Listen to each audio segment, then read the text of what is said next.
जय Shri Gurudev. Raw the law of one series के इस वीडियो में आपका स्वागत है। 3 वीडियो हम बना चुके हैं। अब हम आज से chapter wise the law of one की शुरुआत करते हैं। पहले चैप्टर में रॉ अपने आने का कारण बताते हैं। मैं आपको छोटी सी भूमिका बता दूं।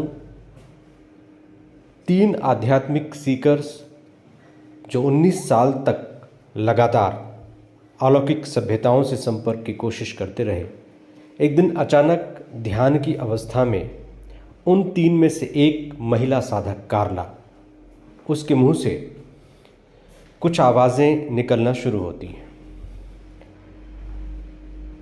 ये सीकर्स इन आवाज़ों को रिकॉर्ड करना शुरू कर देते हैं। ये महिला ध्यान की अवस्था में अपने आप को रॉ कहती है। ये कहती है कि मैं रॉ हूँ और मैं एक अलौकिक सभ्यता से आई हूँ। ये अलौकिक सभ्यता और कुछ नहीं बल्कि हमारे सौरमंडल का मुखिया सूर्य है। मैं सूर्य से आई हुई एक आत्मा हूँ। क्योंकि तुम लोग लगातार अलौकिक सभ्यताओं से संपर्क का प्रयास कर रहे थे, इसलिए हमने तुमसे संपर्क करना उचित समझा। हम तभी आते हैं जब कोई हमें बुलाता है, और यही सही तरीका है, क्योंकि परमात्मा ने लॉ ऑफ फ्री विल का कानून लागू किया हुआ है।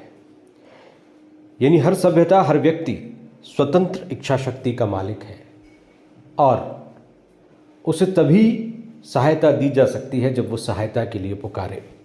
तुम लोगों ने हमसे सहायता चाही, लगातार इसके लिए प्रयत्न किया, ध्यान किया, और ध्यान के ज़रिए तुम लोग एक ऐसी वाइब्रेशनल फ्रीक्वेंसी के स्तर पर पहुँचे जिसके ज़रिए हम तुमसे संपर्क स्थापित कर सकते हैं और तुम्हारे माध्यम से जन जन तक ईश्वरीय संदेशों को पहुंचा सकते हैं। मैं सूर्य पर रहने वाली एक आत्मा हूं, लेकिन सूर्य पर मैं अकेली नहीं बल्कि मेरी जैसी 65 लाख आत्माएं निवास करती हैं। सभी आत्माएं एक जैसी हैं। प्रेम और प्रकाश के सामंजस्य से बनी हुई आत्माएं एक सोशल मेमोरी कॉम्प्लेक्स, एक सामाजिक स्मृति परिसर में निवास करती हैं। इसका अर्थ यह है कि प्रत्येक आत्मा दूसरी आत्मा से या सभी 65 लाख आत्माओं से जुड़ी हुई है, और एक भी आत्मा कुछ बोलती है तो इसका अर्थ ये होता है कि बाकी सभी आत्माएं बोल रही हैं। किसी में कोई फर्क नहीं, सब समान हैं, सब एक हैं, किसी तरह का विभाजन नहीं। जैसे तुम लोगों के ग्रह पर विभाजन है, धरती पर जिस तरह का विभाजन है वैसा विभाजन हमारे यहाँ नहीं है। अब देखिए, धरती पर किस तरह का विभाजन है। हम लोगों के अंदर सूरत और शक्ल में विभाजन है, शक्ल और अकल में विभाजन है,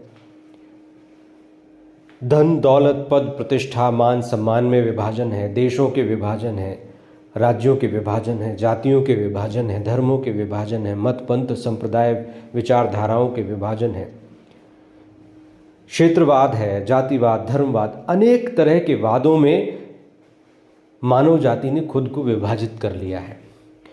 तो वो आत्मा कहती है कि तुम लोगों में जैसा विभाजन है वैसा विभाजन हम 65 लाख आत्माओं में नहीं है।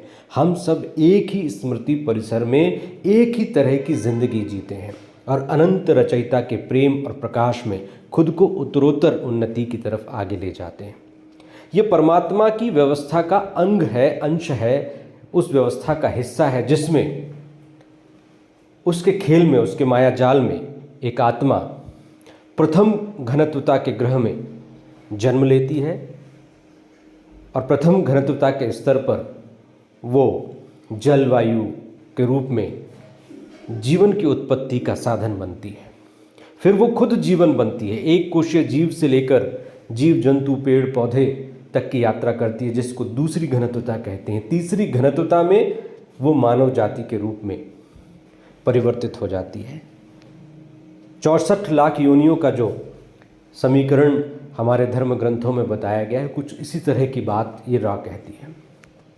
रॉ कहता है कि मैं आपको कोई नई बात नहीं बताने आया हूँ, मैं आपको वही बात बताने आया हूँ जो आपको सदियों से आपके धर्म ग्रंथों के द्वारा, अवतारों के द्वारा, बुद्ध पुरुषों के द्वारा, महापुरुषों के द्वारा बताई जाती रही है।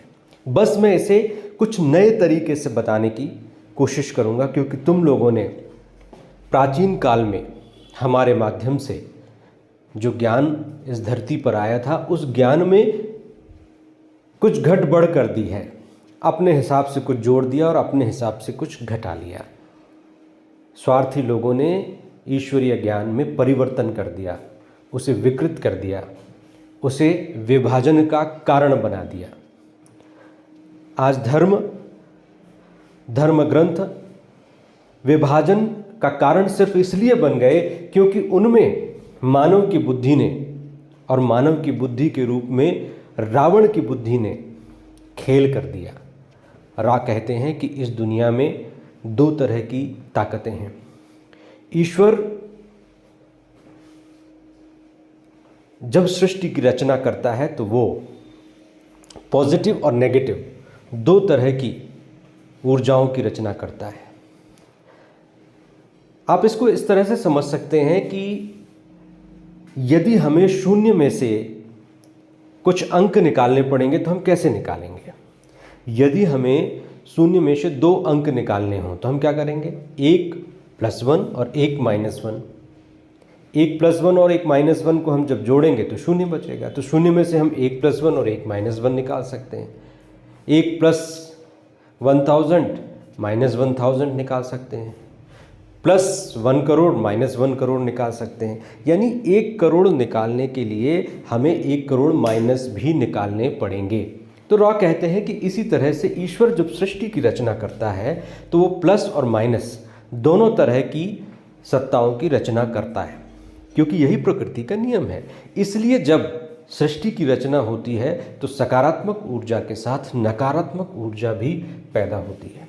सकारात्मक शक्तियों के साथ नकारात्मक शक्तियों का प्रादुर्भाव भी होता है। हालांकि दोनों ही उस परमपिता परमेश्वर की रचना है, दोनों ही उसका अंग हैं, लेकिन दोनों का स्वरूप अलग है, दोनों की दिशा अलग है। जब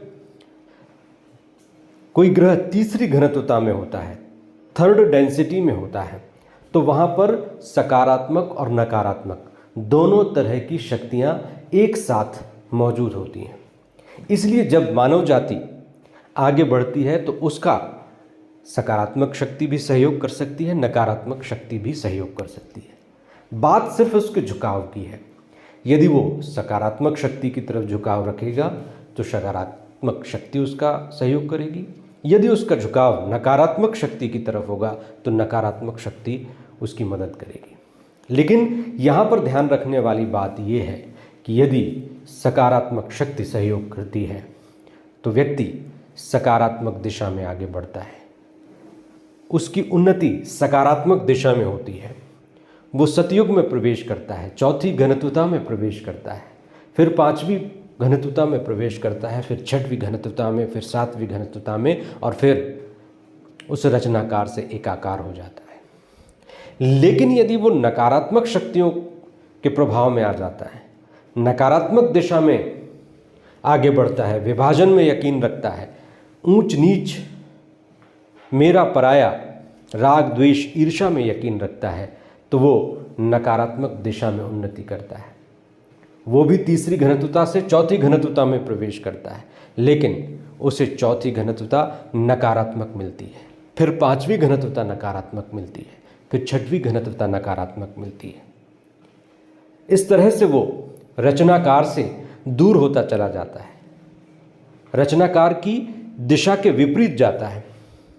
पॉजिटिव और नेगेटिव दोनों एक दूसरे से दूर जाते हैं। धरती पर तीसरी घनत्वता में दोनों साथ रहते हैं, लेकिन 4थी घनत्वता से इनकी गति अलग हो जाती है। जो सकारात्मक दिशा में आगे बढ़ते हैं वो सकारात्मक ग्रह पर पहुंच जाते हैं, जो नकारात्मक दिशा में आगे बढ़ते हैं वो नकारात्मक ग्रह पर पहुंच जाते हैं। ये व्यक्ति की स्वयं की चॉइस है कि वो किस दिशा में आगे बढ़ना चाहता है। दोनों ही परमात्मा के रास्ते हैं, लेकिन एक पॉजिटिव जो उसकी तरफ ले जाता है और दूसरा नेगेटिव जो उससे दूर ले जाता है। इस कन्वर्सेशन में रा कार्ला को एक इंस्ट्रूमेंट कहते हैं, एक यंत्र, क्योंकि कार्ला को वो एक यंत्र के रूप में उपयोग करते हैं। कार्ला जब भी ध्यान की अवस्था में पहुंचती है तो समाधि में पहुंच जाती है। समाधि में उसकी वाइब्रेशनल फ्रीक्वेंसी का उपयोग करके रा उसके माध्यम से बोलना शुरू करते हैं। कार्ला के साथ उसके मित्र जिम और डॉन भी होते हैं, जो उसके माध्यम से रॉ से सवाल करते हैं और उसे रिकॉर्ड करते हैं। ये रिकॉर्डिंग मैंने पहले भी बताया था कि यूट्यूब पर एज इट इज़ मौजूद है। रॉ कहते हैं कि हम आपका स्वागत अपने अनंत रचयिता के प्रेम और रोशनी में करते हैं। हम आपको शरीर, दिमाग और आत्मा के मायाजाल को समझाने आए हैं।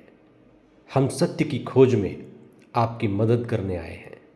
हम एक ग्रहों के महासंघ से हैं जो अनंत रचयिता की सेवा में काम करता है और कहता है कि हर एक एंटिटी, हर एक कण, हर एक व्यक्ति, हर एक वस्तु परमात्मा की असली सोच का हिस्सा है। परमात्मा के अलावा और कुछ भी नहीं।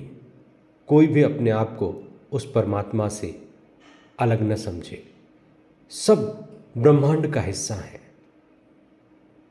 और सब ब्रह्मांड में उस सोच का हिस्सा है जो परमात्मा की सोच है।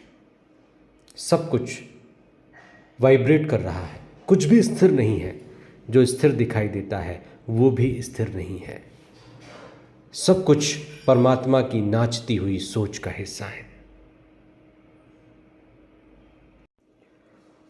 रॉ कहते हैं कि हम इस धरती पर नए नहीं हैं, हम बहुत पुराने हैं और हम अब जो ज्ञान आपको देना चाहते हैं वो ज्ञान हम पहले भी दे चुके हैं, कई बार दे चुके हैं। पहले भी हम कई बार यहाँ पर आ चुके हैं, अवतार के रूप में, मित्र के रूप में, सहयोगी के रूप में, महात्मा के रूप में, और हमने हर स्तर से ज्ञान देने की कोशिश की है। हमारे महासंघ ने हमेशा किसी न किसी रूप में इस ग्रह पर अपने सहयोगियों को भेजा है, लेकिन ये कारगर नहीं हो पाया, क्योंकि जब भी हमने कोशिश की तब हमारे ज्ञान में कुछ गठजोड़ हो गई। वो इसलिए हो गई कि यहाँ पर सकारात्मकता के साथ नकारात्मकता भी मौजूद है। यहाँ पर राम के साथ रावण भी मौजूद है। यहाँ पॉजिटिव एनर्जी के साथ नेगेटिव एनर्जी भी मौजूद है। रा यहाँ पर नकारात्मक ऊर्जा को, रावण को ओरियन कहते हैं। वो कहते हैं कि सकारात्मक ज्ञान में ओरियन समूह नकारात्मक जानकारियां भर देता है। वो सकारात्मक ज्ञान को, ईश्वर के ज्ञान को विकृत कर देता है, डिस्टॉर्टेड कर देता है और उसके ज़रिए लोगों में विभाजन पैदा करने की कोशिश करता है। परमात्मा का ज्ञान एकता का ज्ञान है, लेकिन जहाँ भी आपको विभाजन दिखाई दे, जिस भी ज्ञान से, जिस भी किताब से, जिस भी बात से आपको लगे कि ऊंच नीच बढ़ रही है, विघटन बढ़ रहा है, तो समझ लीजिए कि वहाँ पर ओरियन समूह ने कुछ न कुछ मिश्रण कर दिया है। रावण ने वहाँ पर अपना खेल दिखा दिया और लोगों को दूर करने के लिए ज्ञान को विकृत कर दिया। रा कहते हैं कि टेलीपैथी के ज़रिए हम आपसे संपर्क में हैं। हम एक बहुत सूक्ष्म तरंग के ज़रिए, आपकी वाइब्रेशनल फ्रीक्वेंसी के ज़रिए आप तक अपनी बात पहुंचा रहे हैं। टेलीपैथी वो व्यवस्था है जिसमें हमें इंस्ट्रूमेंट की ज़रूरत नहीं पड़ती। हम अपने दिमाग से दूसरे के दिमाग को कनेक्ट कर सकते हैं। और ऐसा आपके साथ कई बार हुआ होगा जब आपने किसी के बारे में कुछ सोचा होगा और उसका फ़ोन आ गया होगा। जब आपने कोई गाना आपने अपने मन में गुनगुनाया होगा और किसी दूसरे ने उसको प्ले कर दिया होगा। हिचकी वाली बात भी हम सब बचपन से सुनते और बोलते आ रहे हैं। यदि हमें हिचकी चल रही तो हम कहते हैं कोई हमें याद कर रहा है। तो ये टेलीपैथी है। मन से मन की बात टेलीपैथी के जरिए हो जाती है। जब दो व्यक्तियों की फ्रीक्वेंसी मैच हो जाती है तो टेलीपैथी एक्टिव हो जाती है और वो दोनों एक दूसरे से संवाद कर लेते हैं, बिना किसी यंत्र के, बिना किसी भाषा के, बिना किसी आवाज़ के। हमने पहले कई सभ्यताओं से संपर्क किया। कभी मिस्र की सभ्यता से संपर्क किया, कभी किसी और सभ्यता से संपर्क किया, कभी किसी सभ्यता में जन्म लिया, कभी किसी सभ्यता में हम आए। लेकिन कई सभ्यताएं मर गईं, कई सभ्यताएं डूब गईं, कई सभ्यताएं समुद्र के अंदर समा गईं। लेकिन उन सब में क्या हुआ, किस तरह का ज्ञान हमने दिया, वो सब आगे आप हमारे मुंह से फिर से सुनेंगे, क्योंकि हम चाहते हैं कि आपका ग्रह चौथी घनत्वता में बहुत आसानी से प्रवेश करे और आप सब उस चौथी घनत्वता के साथ तालमेल कर पाए, धरती पर सस्टेन कर पाए। वरना आप एक ऐसे ग्रह पर चले जाएंगे जहां पर फिर से आपको 25,000 सालों तक कलयुग का सामना करना पड़ेगा। हमने जब भी ज्ञान दिया तब तब हमारे संदेशों को खराब कर दिया गया, उसमें छिपे हुए प्रेम के संदेश को विकृत कर दिया गया, सहानुभूति को निकाल दिया गया। मित्रों, पूरे ब्रह्मांड और प्रकृति की रचना परमात्मा की सोच से हुई और उससे कोई बाहर नहीं है। लेकिन जब हमारे ज्ञान को विकृत किया गया, उससे अलग चला गया, तो हम हट गए, क्योंकि हम उस रचयिता के काम के लिए यहाँ पर आए थे और हम उसको करीब और हम आपको उसके और करीब लाने के लिए आए थे। लेकिन तुम और दूर होते चले गए। तुम लोगों को झूठ और भ्रम में डालते चले गए, इसलिए इस धरती से हम हट गए। शायद इस धरती का उस वक्त समय नहीं आया था उस ज्ञान को एज इट इज़ आत्मसात करने का। फिर यहाँ पर रा कहते हैं कि हम आपको कोई नया ज्ञान नहीं दे रहे। ये ज्ञान हर जगह मौजूद है, बस उस ज्ञान को देखने की ज़रूरत है, उस ज्ञान को अनुभव करने की ज़रूरत है। यही सत्य की खोज है, यही अनंत की खोज है, यही मुक्ति की खोज है। और यदि आप सत्य को, मुक्ति को, अनंत को जानना चाहते हैं तो उस रचनाकार से आपको एक होना पड़ेगा, उससे आपको एकता महसूस करनी पड़ेगी। और एकता के अलावा और कुछ भी नहीं है जो आपको मुक्ति दे सकता है।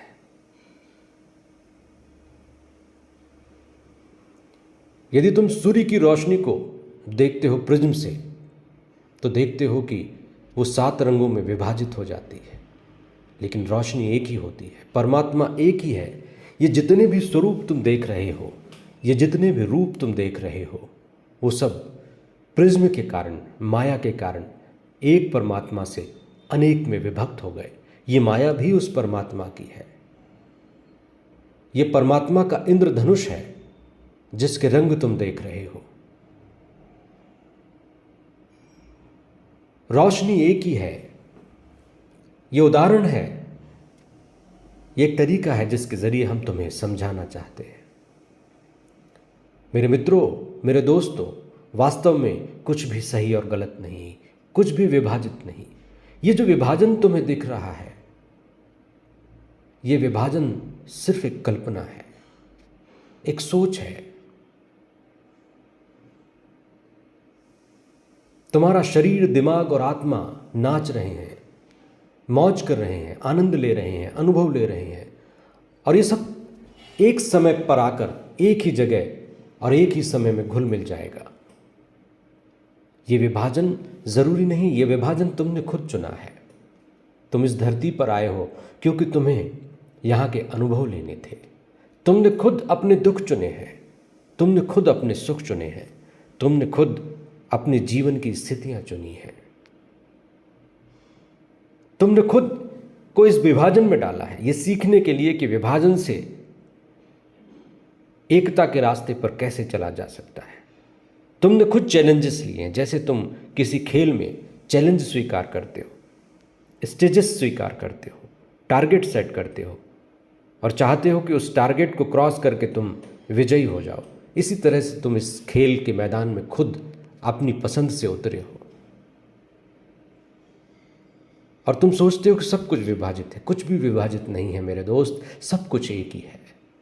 हर भावना एक है, हर घटना एक है, बस तुम्हें उसके विविध रूप दिखाई दे रहे हैं। तुम अनंत हो, तुम प्यारी रोशनी से बने हुए हो, तुम प्रेम और रोशनी हो, तुम रोशनी और प्रेम हो।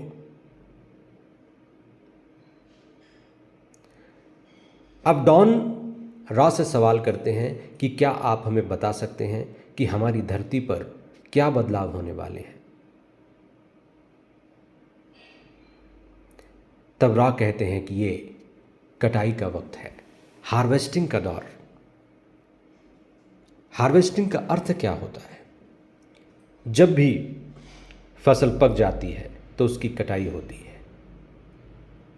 ये कटाई कुछ अलग तरह की है। धरती युग परिवर्तन कर रही है, धरती डेंसिटी में परिवर्तन कर रही है। जब धरती तीसरी से चौथी डेंसिटी में प्रवेश कर रही है तो युग का परिवर्तन होना स्वाभाविक है, क्योंकि चौथी डेंसिटी में नकारात्मकता का स्थान नहीं हो सकता। तो धरती सतयुग में स्वाभाविक रूप से प्रवेश कर पाएगी। जब भी एक युग का अंत होता है और दूसरे की शुरुआत होती है तो एक हार्वेस्ट होती है, कटाई होती है।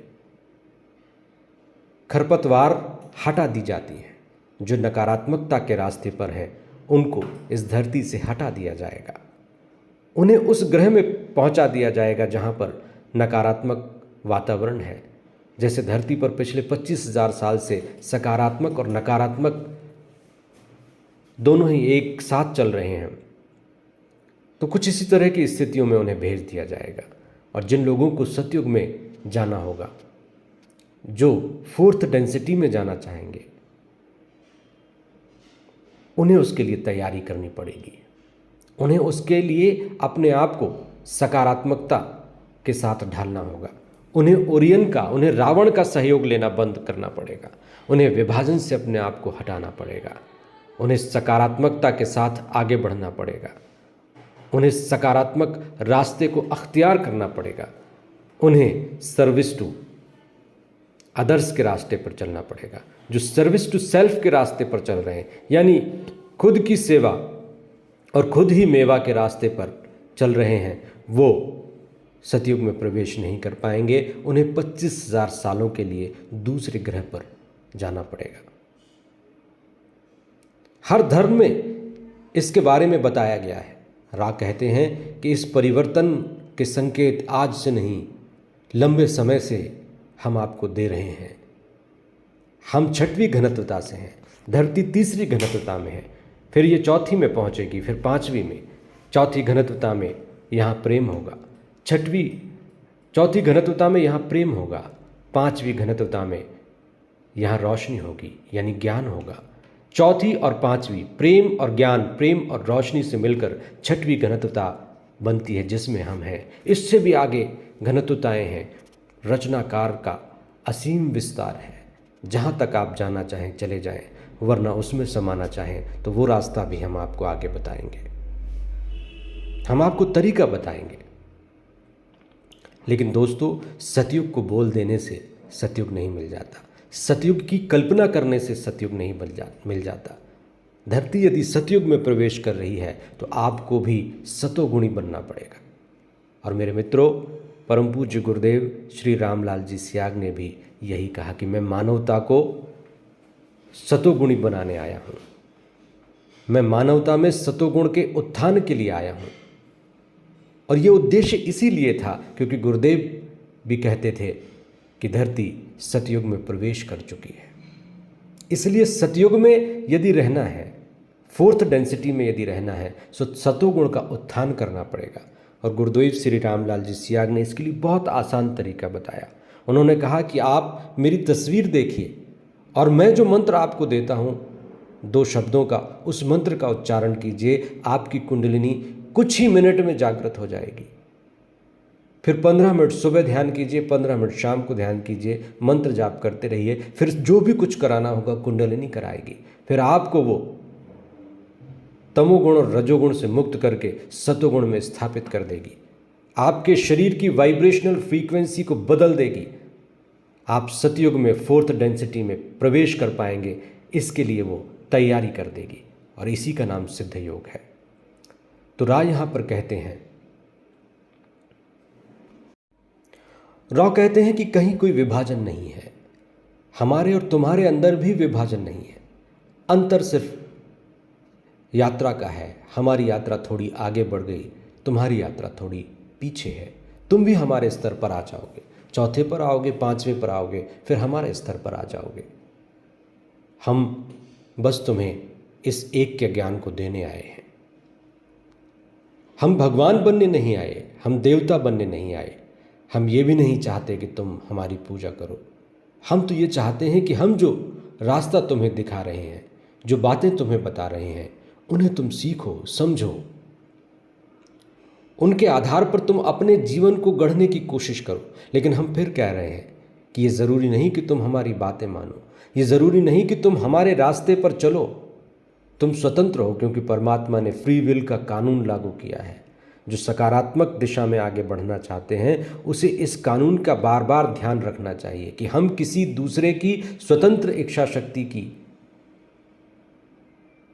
अवहेलना न करें, इस कानून का उल्लंघन न करें, क्योंकि इससे रचनाकार से हम दूर होते जाएंगे और नकारात्मक दिशा में बिना कुछ किए ही बढ़ चलेंगे। तो यदि आपको सकारात्मक दिशा में 4th डेंसिटी में प्रवेश करना है तो फ्री विल का उल्लंघन न करें, किसी पर कोई भी ज्ञान थोपे नहीं। गुरुदेव भी यही कहा करते थे कि मेरे मंत्र को, मेरी तस्वीर को, मेरे बताए गए विधान को आपको किसी को थोपना नहीं है। बस आपको पर्चियां फेंक देनी है, बस आपको एक बार बता देना है कि ये करके देखो, करे तो ठीक, न करे तो ठीक, किसी को थोपना नहीं। गुरुदेव भी यही कहते थे कि मैं आपसे अलग नहीं हूँ, मैं ऊंचे आसन पर, ऊंचे मंच पर बैठा हूँ, इसका मतलब मेरे और तुम्हारे अंदर कोई भेद नहीं है। गुरुदेव ने कहा कि जो परिवर्तन मेरे अंदर आया है वो परिवर्तन तुम्हारे अंदर भी आ सकता है। बस तुम ये करो, बस इस तस्वीर को देखो, मंत्र जाप करो, तेल की धार की तरह मंत्र के जाप को करो, सारे रोग तुम्हारे खत्म हो जाएंगे, तुम्हारा शरीर अपने आप दिव्य देह में रूपांतरित हो जाएगा। यहां पर रा कहते हैं कि किसी एक की सेवा करना सबकी सेवा करना है मेरे भाई।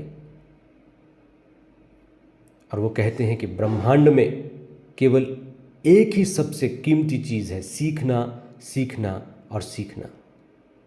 सीखते जाइए और जो आप सीखें यदि वो अच्छा लगे तो उसे दूसरे को भी बताते जाइए, थोपिए मत। प्रश्न कीजिए कि क्या मैं आपको ये बता सकता हूँ, क्या मैं आपको गुरुदेव का एक ऐसा मंत्र दे सकता हूँ जो आपके जीवन को बदल सकता है? क्या आप इस रास्ते पर चल सकते हैं? कोई पीड़ित है, कोई बीमार है, उसके पास तक गुरुदेव के मंत्र की लिंक पहुंचाइए, साधकों के अनुभव पहुंचाइए कि कैसे साधक इस मंत्र और इस तस्वीर के माध्यम से कुछ ही महीनों में ऐसे ऐसे रोगों से मुक्त हो गए जिनका इलाज मेडिकल साइंस में नहीं है, क्योंकि वो सकारात्मक डेंसिटी के साथ ट्यून हो गए, उनकी बॉडी ट्यून हो गई। जिनकी बॉडी पृथ्वी की 4th डेंसिटी के साथ मैच नहीं करेगी, ट्यून नहीं करेगी, वो रोगग्रस्त रहेंगे, वो मानसिक विकारों से ग्रस्त रहेंगे, वो परेशानियों से घिरे रहेंगे, क्योंकि पृथ्वी 4th डेंसिटी में प्रवेश कर चुकी है और हम 3rd डेंसिटी की बॉडी को लेकर इसमें प्रवेश करना चाहते हैं। तो इसे यदि हमें ट्यून करना है, इसे हमें यदि रिफाइन करना है, इसकी फ्रीक्वेंसी को बदलना है, इसकी वाइब्रेशनल फ्रीक्वेंसी को इन्हेंस करना है, तो हमें सिद्ध योग अपनाना चाहिए। जो लोग सिद्ध योग नहीं भी अपनाना चाहते तो रा कहते हैं कि आप ध्यान कीजिए, उस परम पिता परमात्मा के बारे में सोचिए, आप परमात्मा की एकता की बातों को समझिए, रचनाकार के एक के कानून को समझिए, आप अपने आप ट्यून होने लगेंगे। और भी बातें राह यहाँ पर आगे बताएंगे, चक्रों से जुड़ी हुई ग्रह नक्षत्रों से जुड़ी हुई अनेक बातें इस सीरीज़ में आपको पता चलती चली जाएंगी। अब रा कहते हैं कि हम आपको छोड़कर जाते हैं, क्योंकि ये जो उपकरण है, ये जो कार्ला है जिसके माध्यम से हम आपसे बात कर रहे हैं, वो थक चुकी है, उसकी बॉडी काफ़ी हीट कर रही है। इसलिए हमें सत्र रोकना पड़ेगा, क्योंकि हम आगे और बात करेंगे तो ये उपकरण इसके योग्य नहीं रह पाएगा। इसलिए हम आगे बढ़ते हैं, आपको छोड़कर हम चलते हैं।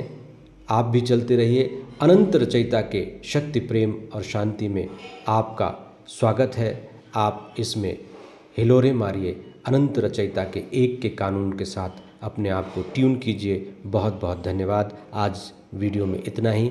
अगले सेशन में, अगले सत्र के साथ हम कुछ और चर्चा करेंगे। जय श्री गुरुदेव।